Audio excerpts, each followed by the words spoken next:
Bom dia a todos. Bem-vindo ao Fórum Internacional de Logística Reversa de Medicamentos. Meu nome é Oscar Esbeck Filho, sou presidente executivo da Abafarma, a Associação Brasileira do Atacado Farmacêutico. Vamos chamar o primeiro palestrante, o Dr. Fabrício Soller, sócio da Felswer Advogados. O Dr. Fabrício vai palestrar sobre competência para legislar sobre logística reversa de medicamentos. Dr. Fabrício, só abrir o microfone, a palavra é sua. Oscar, bom dia. Satisfação estar aqui contigo nessa mediação dessa mesa. Alegre com o convite, agradeço aqui a BHS, cumprimento pela organização desse encontro do Fórum Internacional de Logística Reversa de Medicamentos. Nada mais oportuno o encontro, considerando que o decreto 10.388 de julho de 2020, que dispõe sobre o sistema de logística reversa de medicamentos e de suas embalagens, entrou em vigor ontem, dia 2 de dezembro de 2020. Então, temos uma norma publicada e em vigor, dispondo sobre o sistema de logística reversa, e uma graça, satisfação estar aqui podendo apresentar um pouco desse tema, explorando os meus 20 minutos de forma pontual. Vou compartilhar com o pessoal uma apresentação para a gente poder seguir nos 20 minutos e fico à disposição depois para a gente conversar. Só para ter certeza, todos aí minha página. Sim. Está visível, Oscar? Tá aparecendo sim, Fabrício. Então tá bom. Então vamos lá, pessoal. Competência para legislar sobre logística reversa. Agradecendo a todos que estão nos acompanhando. Aqui é só uma apresentação. Tenho uma atuação muito focada na área de resíduos e meio ambiente. Sou consultor da ONU e da CNI, do Banco Mundial, para o tema resíduos. E tenho uma publicação na área que é o livro Gestão de Resíduos, que diz a lei, e o Código dos Resíduos. Então, seguindo, vamos trazer um pouco da síntese regulatória do tema. Então, vamos lá. Primeiro, qual que é o marco legal que dispõe sobre o sistema de logística reversa? Lei Federal 12.305 de 2010, que é a Política Nacional de Resíduos Sólidos. Política Nacional de Resíduos Sólidos traz ou impõe no seu artigo 33 a obrigação de fabricantes, importadores, distribuidores e comerciantes estruturarem, implementarem e operacionalizarem sistemas de logística reversa. Se vocês notarem no artigo 33, vocês lerão que tem na lista de produtos sujeitos à logística reversa produtos eletroeletrônicos, pilhas e baterias, pneus, óleo lubrificante, agrotóxico, entre outros. No entanto, não há medicamentos. E onde entra o medicamento? Entra no parágrafo 1º e parágrafo 2º da Política Nacional de Resíduos Sólidos, que prevê o seguinte: o sistema de logística reversa poderá ser estendido a outros produtos e embalagens, considerando a viabilidade técnica e econômica. Ou seja, desde que tenha viabilidade técnica e econômica, o sistema de logística reversa pode ser estendido a outros produtos e, neste caso, o governo federal, por meio do Ministério do Meio Ambiente, publicou um edital de chamamento trazendo algumas diretrizes para implementar o sistema de logística reversa de medicamentos. Essas diretrizes norteariam um acordo setorial, um contrato para dispor sobre esse sistema de logística reversa. No entanto, no decorrer das tratativas, se mostrou que as diretrizes que estavam lá constantes do edital eram inviáveis ou não estavam lastreadas pela viabilidade técnica e econômica, não resultando, por consequência, na celebração do acordo. Então, não houve acordo setorial para medicamentos, porque no processo negocial chegou-se ao consenso pelos estudos de viabilidade técnica e econômica que foram elaborados e instruíram esse processo negocial, que não havia viabilidade técnica e econômica naquele momento, com as diretrizes constantes do edital. Isto posto, não havendo concordância para a celebração de um acordo com a União, representada pelo Ministério do Meio Ambiente, em meados do ano passado, no final do ano, o governo federal colocou em consulta pública uma minuta de decreto federal para regulamentar o sistema de logística reversa de medicamentos. Esse decreto ficou em consulta pública durante 60 dias, foram feitas inúmeras centenas de contribuições, enfim, chegamos ao decreto 10.388, de 5 de junho de 2020. que trata o decreto? Trata do sistema de logística reversa dos medicamentos domiciliares vencidos ou em desuso, exclusivamente de uso humano, e de suas embalagens após o descarte pelo consumidor. Então, é importante vocês terem clareza que, por exemplo, o medicamento de uso veterinário está fora. O medicamento, porventura, é consumido em unidades de saúde básica, né? E os hospitais, laboratórios, também não fazem parte desse sistema de logística reversa. Então, o objeto que consta do decreto federal publicado pela União, assinado pelo presidente da República no dia 5/6, deixa bem claro qual é o escopo do sistema de logística reversa. Medicamentos domiciliares de uso humano e de suas embalagens. Portanto, a embalagem do medicamento está regulada pelo Decreto Federal 10.388. Dito isto, o decreto traz com muita clareza e precisão as atribuições individualizadas e encadeadas dos agentes do ciclo de vida do produto. Começando pelo consumidor, nós. Qual que é o nosso papel? Fazer a entrega, o descarte, né, do medicamento vencido ou em desuso nos pontos de recebimento que estão instalados em drogarias e farmácias. Nesse sentido, compete às drogarias e farmácias, nos termos do decreto, às suas expensas, adquirir, disponibilizar e manter nas farmácias dispensadores, contentores, na proporção de 1 ponto fixo para cada 10 mil habitantes. Tá? Então, esse é o primeiro referencial. O que as farmácias têm que fazer? Dispor de 1 ponto de recebimento para recepcionar os medicamentos e as embalagens descartadas pelos consumidores. Aos distribuidores, e aqui nós temos uma referência deste setor, que é o Oscar, aos distribuidores compete, às suas expensas, coletar esse material descartado e levar para um ponto de armazenamento secundário, que pode ser, porventura, num centro de distribuição. Então, ele fica como um armazenamento secundário. E ao setor privado, no caso, fabricantes e importadores de medicamentos, compete aos fabricantes e importadores custear a destinação final ambientalmente adequada. Alguns que me conhecem, sabem, eu tenho um envolvimento profundo com essa matéria, acompanho as regulações desde o início, muito antes da Política Nacional de Resíduos Sólidos, e eu, particularmente, tenho uma predileção por este decreto. Eu acho que ele veio muito bem contextualizado, especialmente por alocar a atribuição e o ônus financeiro da conduta. Nós temos vários sistemas de logística reversa regulados e muitos deles penam pela ausência de clareza.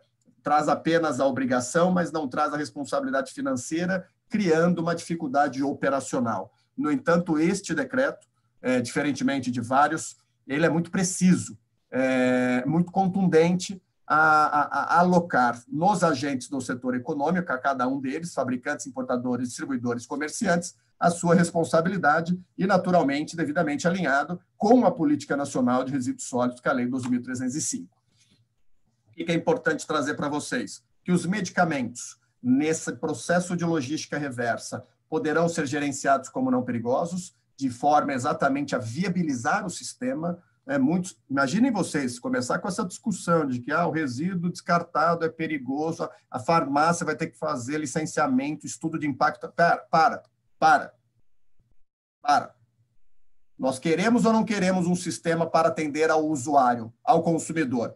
Então, desta forma, o decreto, de forma muito inteligente e alinhada às diretrizes de simplificação e desburocratização e aumento da eficácia e da eficiência, trouxe como pressuposto que o gerenciamento desse medicamento descartado, né, ele vai ser gerenciado como resíduo não perigoso, podendo o distribuidor realizar a coleta e o transporte, transferi-lo para um ponto de armazenamento secundário no mesmo veículo. E essas atividades prescindem de licenciamento ambiental.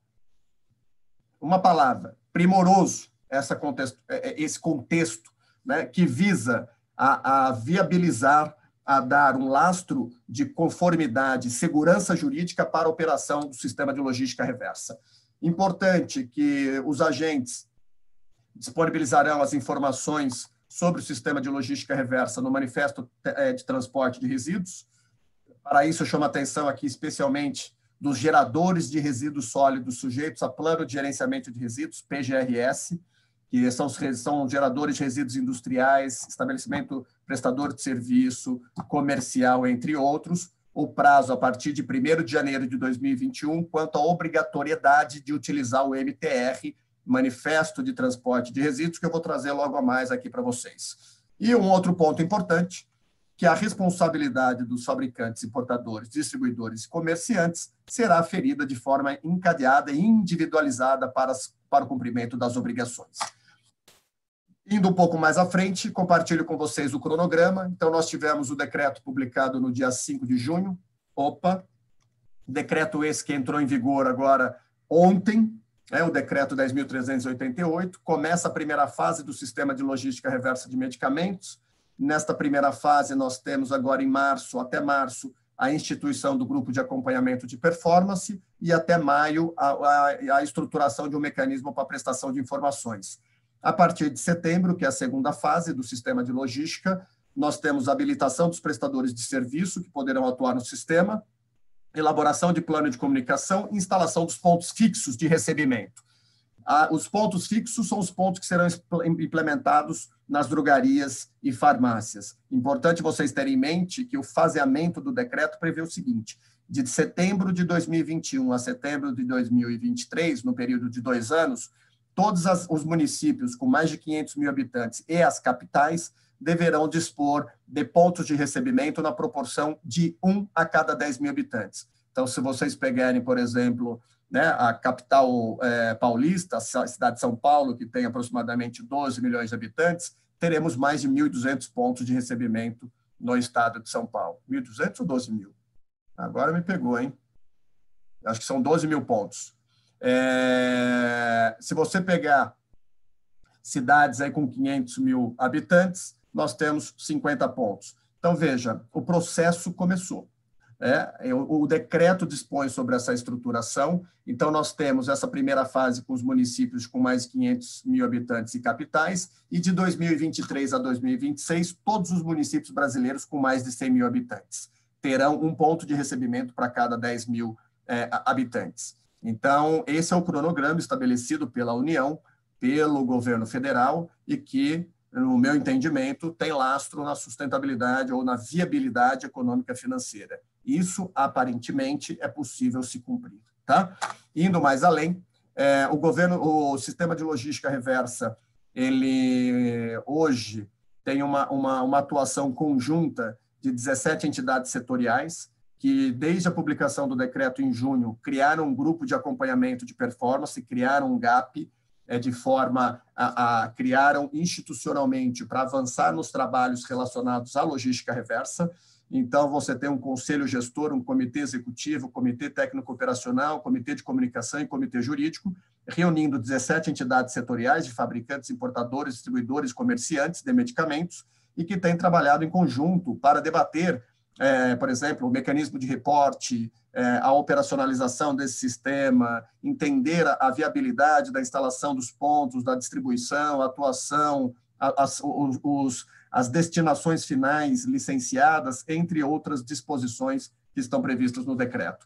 Aqui é só uma fotografia para vocês da regulação do sistema de logística reversa no Brasil, a partir da Política Nacional de Resíduos Sólidos, Lei 12.305, Lei 12.305 de 2010. Nós temos, desde 2012, esses fluxos regulados. Em 2012, tivemos aqui a regulação da logística reversa de óleo lubrificante. O primeiro acordo setorial firmado foi de embalagens plásticas de óleo lubrificante. Em 2014, teve o acordo setorial de lâmpadas. Em 2015, o acordo setorial de embalagens em geral. 18, o termo de compromisso de embalagens de aço. 19, o ano passado, tivemos regulados 2 acordos setoriais regulamentando logística reversa de bateria chumbo-ácido e eletroeletrônico, e este ano foi publicado o Decreto Federal 10.240, que dispõe sobre a logística reversa de eletroeletrônicos, o Decreto Federal 10.388, que dispõe sobre a logística reversa de medicamentos, e o termo de compromisso para embalagens de alumínio. E aqui eu pulei propositadamente, em 2017, o Decreto da Isonomia, Decreto 2017, que estende aos não signatários dos acordos a disposições dos acordos setoriais.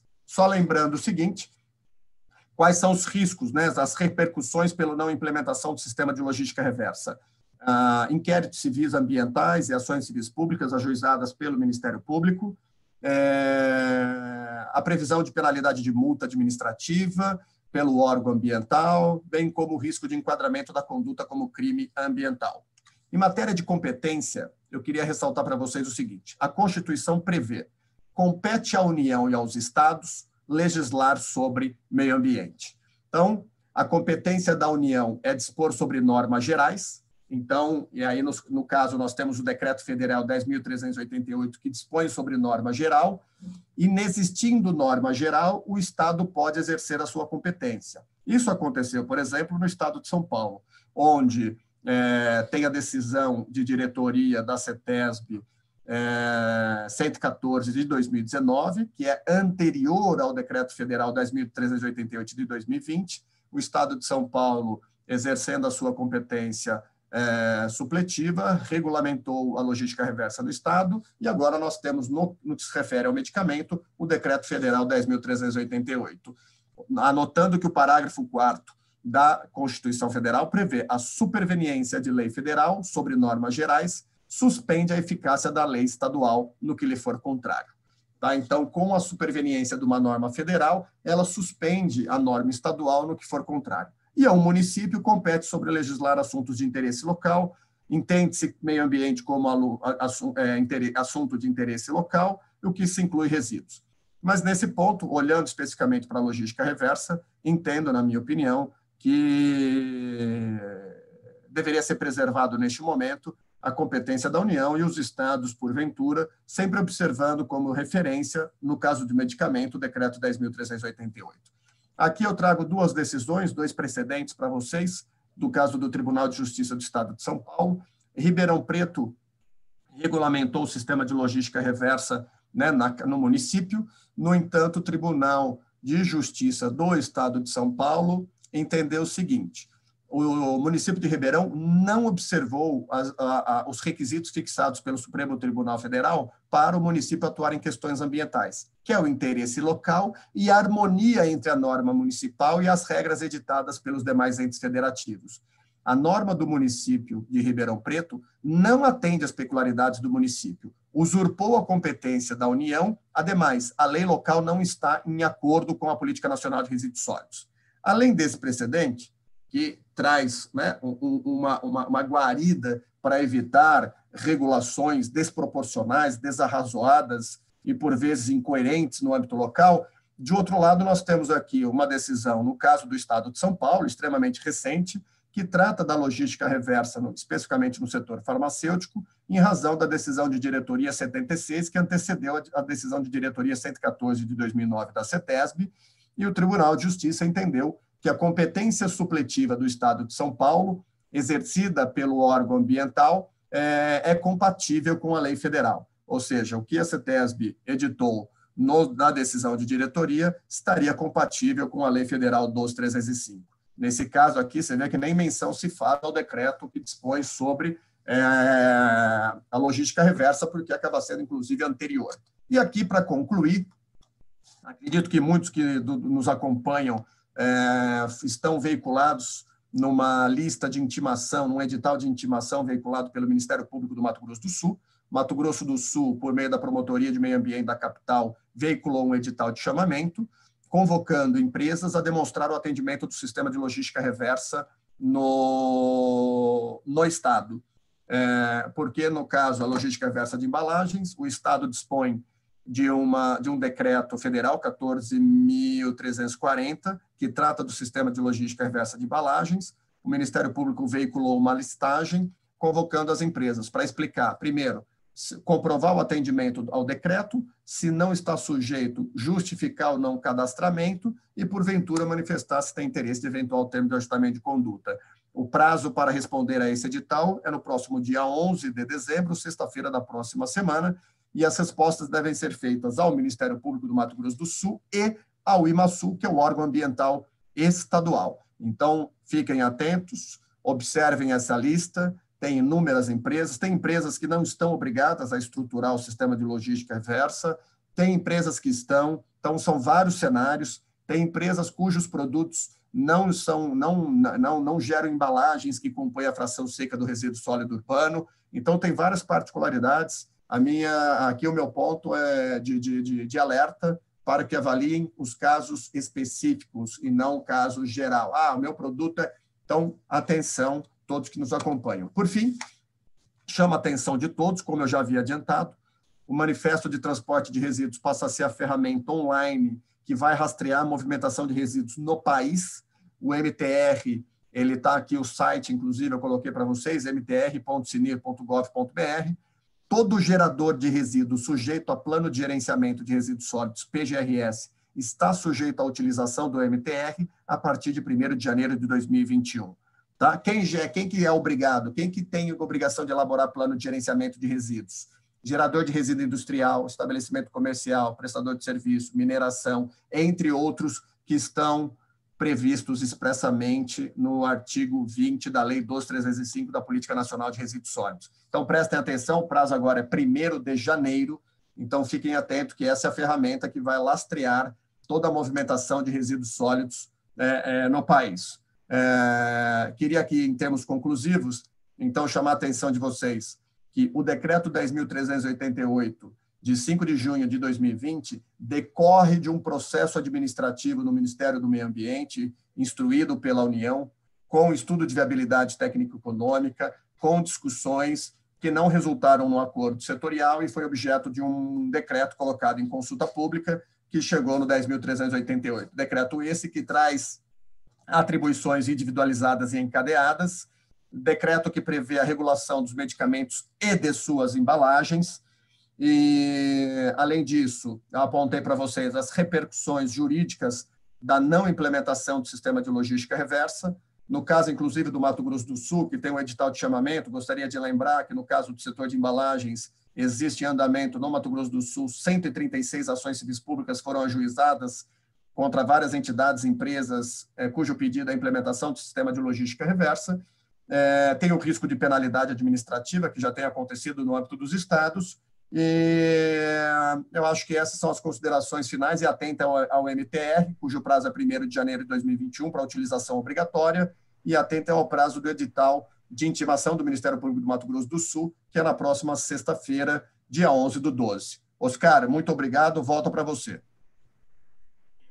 Obrigado, Fabrício, como sempre, preciso nas informações.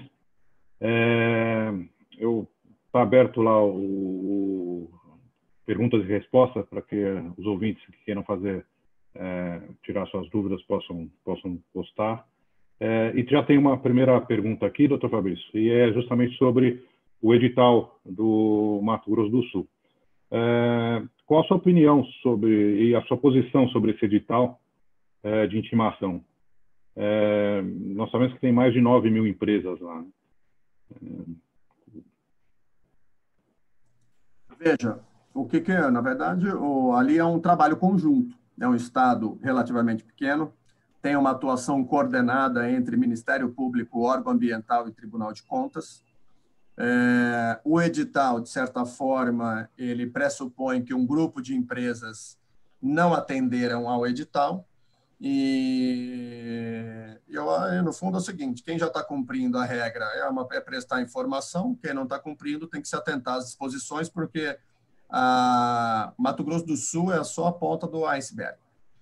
O tema hoje tem regulações estaduais, você tem São Paulo, Mato Grosso do Sul, você tem desdobramentos em vários estados do país, como Rio Grande do Sul, Paraná, Minas, Amazonas. Então, veja, quem não fez tem que se preparar para fazer. Esse é um tema daqui para frente, não volta mais. É uma obrigação, não é uma faculdade, né? Nós não estamos tratando do poder fazer, e sim é uma obrigação que está na Lei 12.305, basta pegar o artigo 33 e ler em voz alta que vocês vão chegar a essa mesma conclusão. Então, o setor empresarial precisa se organizar. O que a gente tem que buscar, na minha opinião, e eu falo isso como advogado, é a isonomia, é assegurar que a regra seja cumprida por todos os agentes do setor econômico, que não recai apenas em alguns, e o que o Ministério Público, com o órgão ambiental do Mato Grosso do Sul e o Tribunal de Contas fizeram, olha, tem uma lista aqui, um grupo de empresas já atendeu, já se cadastrou, e nós identificamos outras empresas que não. Então, agora é prestar informação. Muitas das empresas, eu tenho visto isso no dia a dia, muitas não estão sujeitas. E aí tem que prestar um esclarecimento, prestar informação. Olha, a minha embalagem não compõe o resíduo sólido urbano, é um outro tipo de embalagem. Ou eu já tenho o sistema, eu sou aderente a tal modelo. Esse é o processo. Veja, é um processo administrativo, não é uma judicialização, não são ações a despeito de já ter em curso 136 ações civis públicas. Isso, de certa forma, já denota um pouco da postura, né, do Ministério Público. Então, é importante que todos internalizem a temática, não a temática Mato Grosso do Sul, e sim Política Nacional de Resíduos Sólidos, Sistema de Logística Reversa, e isso que está alinhado ao que vocês leem todo dia no jornal sobre os critérios de Environmental, Social and Governance, né? Que pressupõem conformidade legal. O pressuposto de qualquer atuação no tema sustentabilidade, né, Environmental, Social and Governance, é ter a conformidade ambiental estabelecida. E eu acho que isso está em linha com o sistema de logística reversa. Obrigado, Fabrício. Tem mais uma pergunta do seu Juan Carlos. Se está previsto que haja somente um programa de pós-consumo ou pode haver vários? Vários. No fundo, assim, a obrigação da logística é recolher, receber e destinar, né? Fundamentalmente reciclar. Aí as formas que são adotadas para tanto fica a critério do próprio setor empresarial e são vários modelos, inclusive vários sistemas cadastrados junto ao órgão estadual, ficando a critério do setor empresarial ali adotar aquele que melhor se adapta à sua estrutura ou seu entendimento quanto ao tema. Perfeito. Tem mais uma pergunta? Acho que a gente tem tempo para mais uma pergunta, e aí depois a gente, quem quiser fazer as perguntas na perguntas e respostas, a gente depois encaminha aos palestrantes e eles, se puderem, respondem. A organização passa para vocês. Fabrício, quem já cumpre os 22% do Acordo Nacional de Embalagem, precisa cumprir os acordos estaduais também? Veja, a meta nacional, 22%, os estados, o que eles estão fazendo? Se apropriando da sua competência e olhando o controle no estado. Os 22%, o que eu recomendo como critério? A utilização da metodologia CONFAS. O que significa isso? Vamos imaginar uma empresa que coloque no mercado 100 toneladas de embalagens. A logística reversa no ano seria 22 toneladas, que seriam os 22%, né? Redondo, no Brasil. Então, mas e no Mato Grosso do Sul? Quanto eu tenho que fazer? Aí eu pego a metodologia CONFAS. O CONFAS, de certa forma, ele reflete o ICMS, a circulação de mercadorias. E ele tem estratificado estado por estado. Então, de 100% do ICMS no Brasil, Mato Grosso do Sul, por exemplo, representa 2%. O estado de São Paulo, 30%. O que eu pegaria? Essas 22 toneladas. 30 de 22 toneladas são 6,5 toneladas. Então, São Paulo eu tenho que recolher 6,5. 2% de 22 toneladas seriam aproximadamente 400 quilos. Então, eu tenho que tirar os 400 quilos do Mato Grosso do Sul. Esse, pelo menos, é o que eu tenho trabalhado aí desde sempre. É uma metodologia que, inclusive, é admitida hoje, reconhecida em território nacional como uma metodologia crível e passível de ser aplicada para você fazer essa estratificação por estado, tá? Perfeito. Acho que temos tempo para mais uma pergunta. É válido uma resposta ao Ministério Público do Mato Grosso do Sul referenciando a implementação do decreto federal? Ou seja, esclarecendo que estamos atuando via entidade gestora para atender o decreto federal? Então, no caso do setor de eletroeletrônicos, no caso do setor de medicamentos, eu entendo que como o decreto regula as embalagens dos medicamentos, na minha opinião, no meu entendimento, essas embalagens estão reguladas pelo decreto e deverão observar ali o faseamento e todas as diretrizes que constam do decreto 10.388, tá? É isso que eu entendo. Agora, veja, pode haver aí entendimento diverso e faz parte do processo democrático da interpretação da norma, mas eu entendo que prevalece a norma geral, que é o decreto 10.388. Muito obrigado, doutor Fabrício. Acho que esgotamos os tempos das perguntas e respostas. Temos outras perguntas aqui. A gente vai encaminhar para a organização e que vão entrar em contato com os ouvintes que perguntaram para dar as respostas. Agradeço, doutor Fabrício.